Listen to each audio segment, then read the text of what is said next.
खबरों की तफसीलात में। हाँ, सबसे पहले आपको बताएं कि पंजाब यूनिवर्सिटी में इस्लामी जमीयत तलबा के कारकुनान की गिरफ्तारी पर एहतजाज। मुस्लिम टाउन पुलिस ने एहतजाज करने वाले 18 अफराद को हिरासत में ले लिया।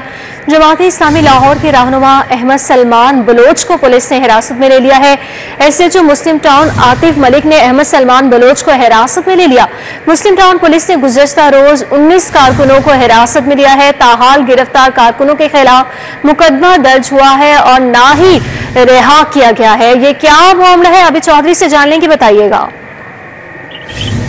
जी बिल्कुल, गुज़श्ता रोज पंजाब यूनिवर्सिटी में इस्लामी जमीयत तलबा के कारकुनान की जानिब से फीसें बढ़ाने पर एहतजाज किया गया था, जिस पर पुलिस की जानिब से क्रैकडाउन करते हुए गिरफ्तार किया गया। तकरीबन 19 के करीब कारकुनान है जिन्हें गुज़श्ता रोज हिरासत में दिया गया था, लेकिन इन कारकुनान की रिहाई के लिए और दोबारा से फीसों में जो है वो बढ़ा के सिलसिले में जो जमीयत इस्लामी के कारकुनान है उनकी जानिब से दोबारा एहतजाज किया गया। पुलिस की जानिब से दोबारा क्रैकडाउन करते हुए जमात इस्लामी लाहौर के रहनुमा अहमद सलमान बलोच को पुलिस ने हिरासत में दिया। बताया जा रहा है कि अहमद सलमान बलोच को SHO मुस्लिम टाउन आतिफ मलिक ने हिरासत में लेकर हवालात में बंद कर दी, जबकि इस्लामी जमीयत तलबा लाहौर के नाज़िम अब्दुल्ला समेत 20 कारकुनान जो है उनको भी हिरासत में दिया गया है। इस वजह से इस्लामी जमीयत तलबा के कहना है कि मुस्लिम टाउन पुलिस ने गुज़श्ता रोज 19 कारकुनों को हिरासत में लिया, लेकिन ताहाल ना तो कोई मुकदमा दर्ज किया गया है और ना ही इनको रिहा किया गया है।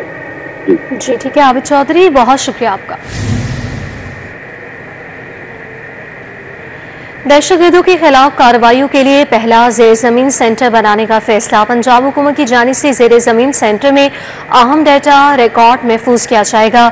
सेंटर में ऐसा सिस्टम होगा जो बड़े हमले या हादसे के बावजूद भी बंद नहीं होगा।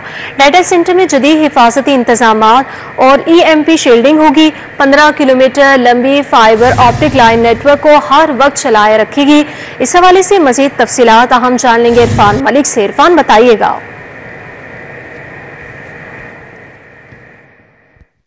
जी बिल्कुल, आपको बताएं पंजाब हुकूमत की जानिब से दहशतगर्दों के खिलाफ कार्रवाइयों के लिए एक बड़ा फैसला किया गया है और पंजाब में पहला अंडरग्राउंड सेंटर बनाने जा रहा है। और इस सेंटर के बारे में आपको बताएं कि ये सेंटर जो है ये किसी भी ड्रोन अटैक से महफूज होगा और इसके साथ साथ किसी भी जो आफत है उससे भी इसको महफूज रखने के लिए इकदाम किए जाएंगे कि इसको किस तरह महफूज बनाया जाए, क्योंकि इस सेंटर के अंदर जहाँ पे बंकर्स होंगे वहाँ पे तमाम जो डाटा है, तमाम इंटेलिजेंस इदारे, तमाम जो फील्ड ऑपरेशन करते हैं इदारे, उनका डाटा यहाँ पे मुंसलिक किया जाएगा और इस डाटा की मदद से जो दहशतगर्दों के खिलाफ कार्रवाइयां हैं उसको जो है वो मॉनिटर करने के साथ साथ ऑपरेशन स्ट्रेटजी जो है वो भी इसी सेंटर से बनाई जाएगी। इस हवाले से आपको बताएं कि ये आइंदा चंद माह के बाद जो है इसके हवाले से अभी जो समरी जो है वज़ीर आला पंजाब को भिजवाई गई है और वज़ीर आला पंजाब की जानिब से इसकी जो मंजूरी जो है वो असूली मंजूरी दे दी गई है और अब ये सेंटर जो है ये फेज 2 में बनाया जाएगा। यानी कि इससे पहले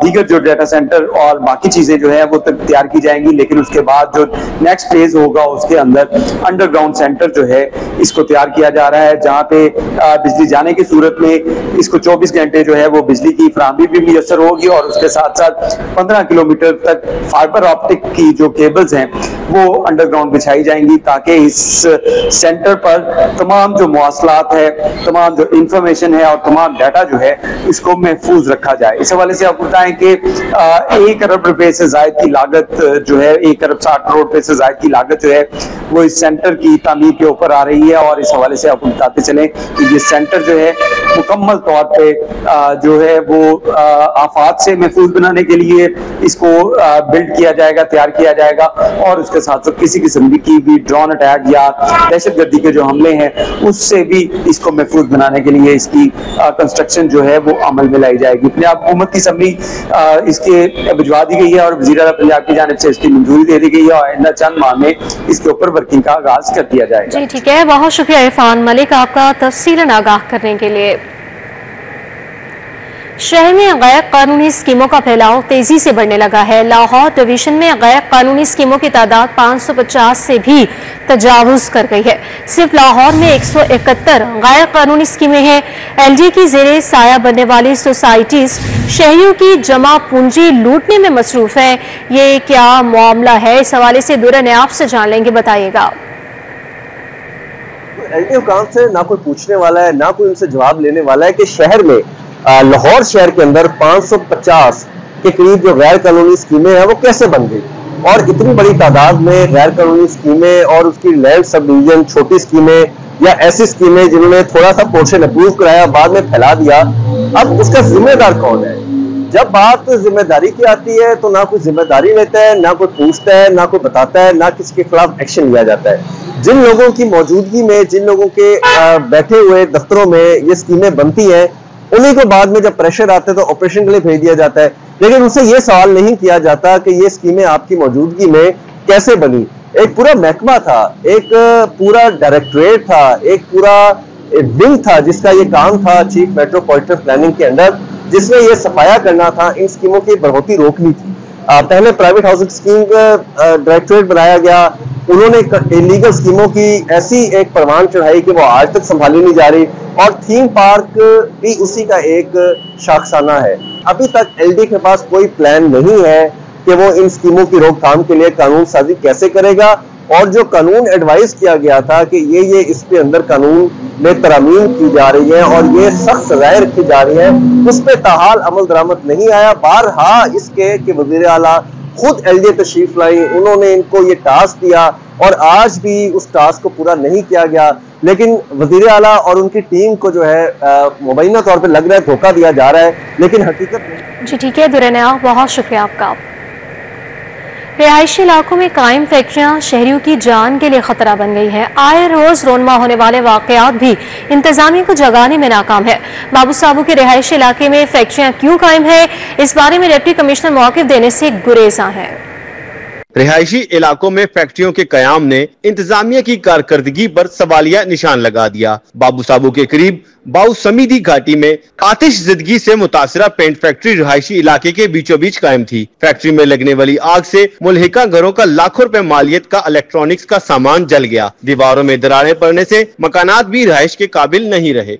ये तो गवर्नमेंट को सोचना चाहिए कि फैक्ट्री एरिया अलहदा होगा सी ना महल्लेदार बन जाते हैं। गवर्नमेंट ने सोचना चाहिए फैक्ट्री होनी चाहिए कि नहीं होनी चाहिए। 50-60 लाख रुपए का नुकसान होया, गरीब आदमी सारी उम्र की पूंजी इत्थे लाई है ते हुण वो भी गई साडी। सर हुण सानू कौन करके देगा सही? ये कैमिकल दी फैक्ट्रियां ने महल्लियां नहीं होनियां चाहिए, बाहर किते दूर होनियां चाहिए ने। फैक्ट्री का थोड़ा एरिया अलहदा होना चाहिए, आबादी का अलहदा होना चाहिए।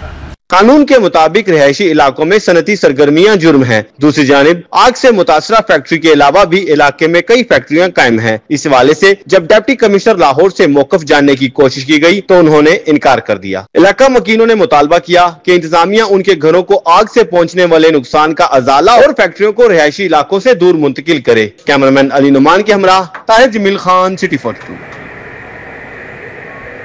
प्राइस कंट्रोल मजिस्ट्रेट्स की कार्रवाइयां फोटोशूट तक महदूद हो गई हैं। शहर में बुनियादी अशय खुरनोश के महंगे दामों फरोख्त जारी है। दूध और दही 40 से 50 रुपए महंगा फरोख्त होने लगा। दूध का सरकारी निर्ख 170 और मार्केट में 200 से 220 रुपए तक फरोख्त जारी है, जबकि दही का सरकारी निर्ख 180 है, मार्केट में 230 रुपए तक फरोख्त जारी है। प्राइस कंट्रोल मजिस्ट्रेट्स की कार्रवाइयां सिर्फ और सिर्फ फोटोशूट तक महदूद होकर रह गई है।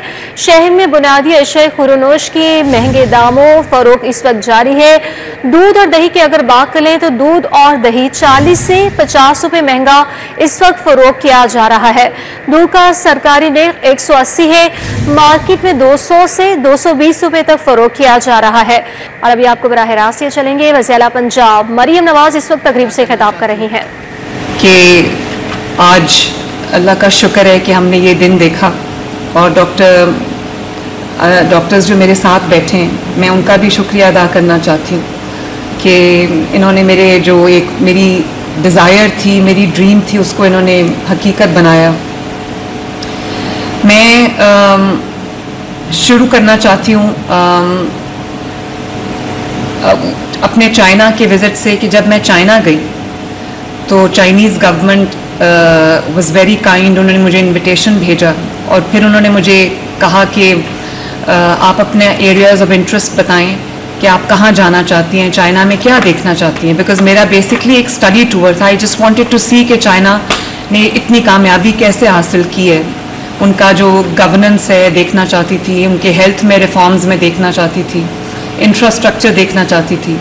तो उन्होंने मुझसे जब मेरे प्रायोरिटी एरियाज़ पूछे तो मैंने उनसे कहा कि मैं हेल्थ मेरा प्रायोरिटी एरिया है। न्यू अस्पताल पंजाब की सबसे पहली कोआगुलेशन मशीन की इफ्तिताही तकरीब है ये, और वज़ीर पंजाब मरियम नवाज इफ्तिताही तकरीब से खिताब कर रहेंगे। न्यू अस्पताल पंजाब की सबसे पहली कोआगुलेशन मशीन की इफ्तिताही तकरीब है। नेशनल साइबर क्राइम FIA एहलकारों की तनख्वाहें बंद, पर्चा दर्ज करने का फैसला। अदालती हुक्म अदूले पर 4 एहलकारों के खिलाफ पर्चा दर्ज करने और तनख्वाहें ताहुक्म सामने बंद करने का हुक्म जारी किया गया। बैंकिंग जराइम कोर्ट पंजाब के जज चौधरी तारिक जावेद ने यह फैसला सुनाया है। इस फैसले के हवाले से मजीद तफसीलात से हमें आगाह कर रहे हैं शाहीन अतीक। बैंक जराइम कोर्ट पंजाब के जज चौधरी तारिक जावेद ने नेशनल साइबर क्राइम के एहलकारों की तरफ से अदालती हुक्म पर तामील ना करने पर 4 एहलकारों के खिलाफ पर्चा दर्ज करने का हुक्म दिया है और साथ ही उनकी तनख्वाहें ताहुक्म सानी बंद करने का भी हुक्म दिया है। अदालत ने अकाउंटेंट को हुक्म दिया है कि जब तक अदालत हुक्म जारी ना करे इनकी तनख्वाहें जो हैं वो जारी ना की जाएँ। इसके अलावा नेशनल साइबर क्राइम के DG जो हैं उनको भी हुक्म दिया है कि अदालत के हुक्म पर अमल दरामद जो है वो करवाया जाए। अदालत में नेशनल साइबर क्राइम के हवाले से जो केसेस जो है वो यहाँ पर बैंक जराइम कोर्ट में चल रहे हैं, जिस पर अदालत ने एक डिप्टी डायरेक्टर हैं उनके खिलाफ भी पर्चे का हुक्म दिया था और कहा था कि इनके खिलाफ कार्रवाई की जाए, लेकिन अदालत के हुक्म पर अमल दरामद नहीं किया, जिस पर अदालत ने जो मुतलका SHO है गुजरावाला गुजरात इनके जो SHO है उनकी तनख्वाहें ताहुक्म सानी जो है वो बंद कर दी हैं और इनके खिलाफ कार्रवाई करने का हुक्म दिया। अदालत ने अपने हुक्म में लिखा है कि जो एहलकार अदालतों में अदालती हुक्म की तामील नहीं कर रहा है, इनके ना आने की वजह से और पेश ना होने की वजह से जो केस है वो इल्तवा में पड़े हुए हैं। शाहिदीन आते हैं और आकर परेशान होकर जा रहे हैं सिर्फ इस वजह से कि FIA के साइबर क्राइम के जो एहलकार हैं वो अदालती हुक्म पर अमल दरामद नहीं कर रहा है। शाहीन अतीक, बहुत शुक्रिया आपका तफसीलन आगाह करने के लिए। लाहौर बोर्ड में रिक्शा ड्राइवर की बेटी की इंटरमीडिएट में दूसरी पोजीशन, शाहदा के सुभान जहूर ने 1134 नंबर लेकर जनरल साइंस में पोजीशन ली है। सुभान जहूर 2 साल से स्कॉलरशिप पर दी पंजाब कॉलेज शाहदा कैंपस में ज़ेरे तालीम है और सुभान जहूर की जानिब से ये कहा गया कि मेरे वालिद 12 घंटे रिक्शा चलाते हैं, मुस्तकबिल में सॉफ्टवेयर इंजीनियर बनना चाहता हूँ। शाहदा कैंपस से पोजीशन हासिल करने पर सुभान जहूर पर फख्र है, प्रिंसिपल की जानिब से ये कहा गया है और क्लास इंचार्ज की जानिब से कहा गया कि सुभान जहूर वक्त का पाबंदी के साथ और मेहनती भी है। सुभान जहूर वक्त का पाबंद भी है और मेहनत भी करता है, क्लास इंचार्ज की जानिब से ये कहा गया। मज़ीद जान लेंगे जुनैद रियाज से, बताइएगा। लाहौर बोर्ड ने इंटरमीडिएट पार्ट 2 के नताइज का ऐलान कर दिया है और इसमें गरीब और मुतवसत तबके से ताल्लुक़ रखने वाले तलबा ने भी पोजीशन हासिल किया और इस वक्त मैं मौजूद हूँ एक रिक्शे वाला का बेटा जिसने लाहौर बोर्ड में जनरल साइंस में 1134 नंबर लेकर दूसरी पोजीशन हासिल की है। सुभान जहूर जिसका ताल्लुक पंजाब कॉलेज शादरा से और इस वक्त मैं वहाँ पर मौजूद भी हूँ। हम सुभान से बात करेंगे और उससे पूछेंगे कि इस महंगाई के दौर में आपके वालिद ने आपको मेहनत की करके यहाँ तक पहुँचाया और आपने पोजीशन हासिल की, कैसा लग रहा है और इसमें आपके अदारे का क्या किरदार है? बहुत अच्छा लग रहा है और मैं अपने अल्लाह का शुक्र अदा करता हूँ। और जब भी वालिद साहब रात को काम करके आते थे, पसीने में डूबे होते थे, तो मैं उनको देखता था, मुझे एक मोटिवेशन मिलती थी कि मैं पढ़ूँ, अपने वालिदैन के लिए कुछ करूँ। और मैं पंजाब के लिए शाहदरा कैंपस में पढ़ा हूँ। मैट्रिक के बाद पूरे 2 साल मैं यहाँ पे फ्री पढ़ा हूँ और यहाँ की फैकल्टी बहुत अच्छी है, बहुत अच्छा गाइड करते हैं, SOS टाइम पे कंप्लीट होता है और यहाँ की एकेडमिक्स, यहाँ की मैनेजमेंट, हर चीज़ बहुत अच्छी है।